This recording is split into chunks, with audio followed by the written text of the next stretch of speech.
Hai, perkenalkan nama saya Feby Abema. Saya prodi D3 Keperawatan.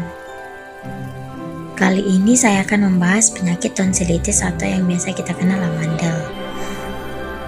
Pasti banyak yang tanya, Kak, tonsilitis itu apa ya?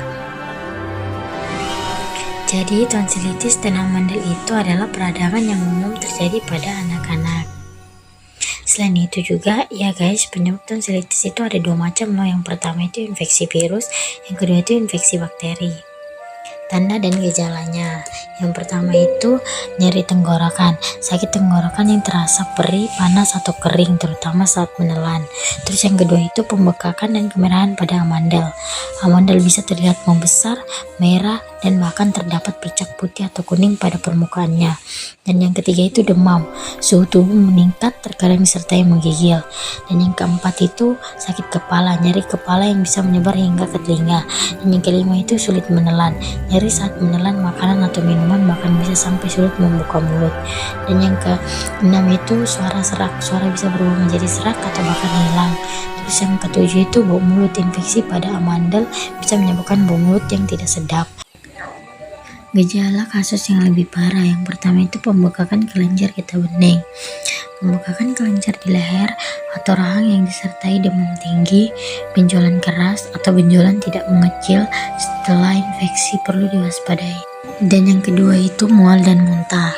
Amandel yang bengkak dapat merangsang refleks mual dan muntah, terutama pada anak-anak.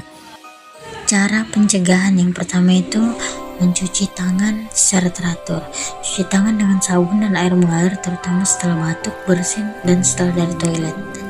Dan kedua itu menghindari berbagai peralatan makanan. Jangan berbagi peralatan makanan, minum, atau sikat gigi dengan orang lain, terutama jika mereka sakit.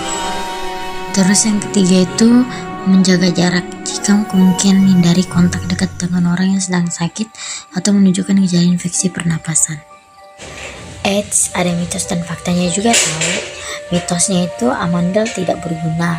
Faktanya itu amandel penting untuk sistem imun. Mitosnya juga minum es bisa bikin amandel. Faktanya minum es gak bisa bikin amandel. Pengobatan. Yang pertama itu pengobatan yang diberikan obat pereda nyeri seperti paracetamol atau ibuprofen untuk mengurangi nyeri tenggorokan dan demam. Dan yang kedua itu istirahat yang cukup dan banyak minum air hangat untuk mencegah dehidrasi. Sekian dari saya, terima kasih.